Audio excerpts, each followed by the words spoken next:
Merci, monsieur le député. La parole est à monsieur Paul Jacob pour le groupe radical, républicain, démocrate et progressiste. Vous avez 5 minutes, monsieur le député. Madame la présidente, madame la ministre, je vais concentrer mon bref propos sur la création de l'AFB. Alors ce projet de loi, de ce point de vue-là, comme des autres, va de soi, puisque la France est riche d'une immense biodiversité et qu'elle a besoin dans ce domaine d'un outil global, adapté et disposant des moyens nécessaires. Alors si votre projet ne peut qu'être approuvé dans son principe, la simple phrase que je viens d'énoncer souligne tout ce qu'il faudrait tout de même corriger ou affirmer pour que l'AFB soit à la hauteur de l'enjeu. Notre diversité, elle est essentiellement maritime et outre-mer. La France terrestre représente moins de 600 000 km², la France maritime, c'est-à-dire les espaces sous juridiction française, représente plus de 11 millions de km². De surcroît, l'essentiel du maritime français, donc de sa biodiversité, se situe outre-mer, dans le Pacifique et l'Atlantique.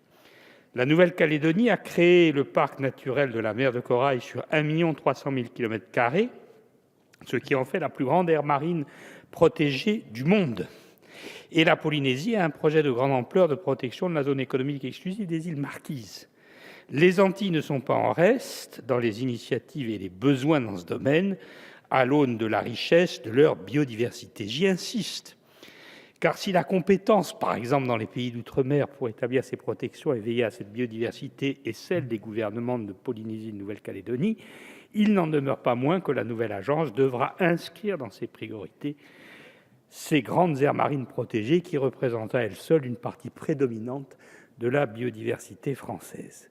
Vous avez, dans la préfiguration du projet d'agence, mené sous la direction d'Olivier Laroussini, qui était jusqu'à une date récente à la tête de l'équipe de préfiguration, pris en compte la dimension maritime et la dimension outre-mer en proposant des comités d'orientation pour la mer et pour l'outre-mer. Il faudra évidemment que dans la politique menée, la dimension maritime et ultramarine de la biodiversité française, c'est-à-dire 95% du sujet, soit bien prise en compte à sa juste mesure sur le plan budgétaire, sur le plan des moyens.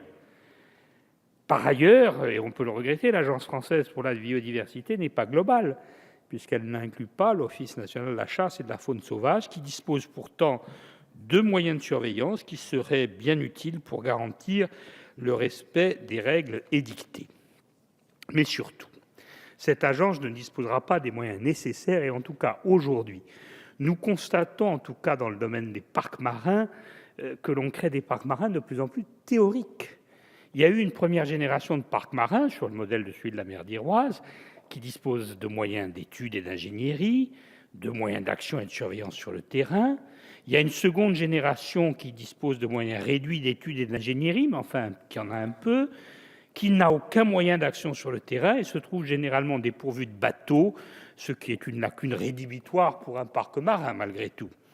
Et puis, il y a une troisième génération qui se profile et qui est en train d'être créée de parcs marins qui ne dispose à ce jour ni de moyens d'ingénierie et d'études, ni de moyens de terrain, et qui peut à peine mettre en place des organes de gouvernance. Il a été annoncé par le gouvernement des moyens supplémentaires, 250 millions d'euros qui viendraient de l'ONEMA ou des agences de l'eau, dont on apprend soudain les richesses insoupçonnées, après toute une série de prélèvements qui les laissent quand même à sec, si j'ose dire, et plus de 60 millions qui viendraient des programmes d'avenir dont je redoute qu'ils ne soient une version contemporaine et administrative des plans sur la comète. Dans l'attente de ces moyens mirifiques, les parcs sans bateaux, sans possibilité d'études et réduits à la gouvernance de comités de gestion qui n'ont pas les moyens de gérer, restent pour l'heure sceptiques. Les personnels de l'Agence des aires marines protégées sont souvent dans une situation précaire et souhaitent que des perspectives soient ouvertes pour eux à l'occasion de la création de la nouvelle agence. Vous avez lancé un chantier statutaire qui doit effectivement permettre des avancées. C'est un point tout à fait positif. En tant que président du conseil d'administration de l'Agence des aires marines protégées, j'ai soutenu très fortement et continue à soutenir fortement un avis favorable de ce conseil pour la nouvelle agence de la biodiversité. Une partie des conditions posées par le conseil d'administration sont remplies, ou en tout cas peut-on trouver dans le projet de loi des éléments qui vont dans le bon sens. En revanche, l'inquiétude est encore grande sur les moyens. Il faudra bien, au-delà des affirmations et des incantations, que des preuves tangibles soient données le plus vite possible de votre volonté, dont je ne doute pas, de faire de la biodiversité un véritable enjeu national. Je vous remercie. Merci, monsieur le député.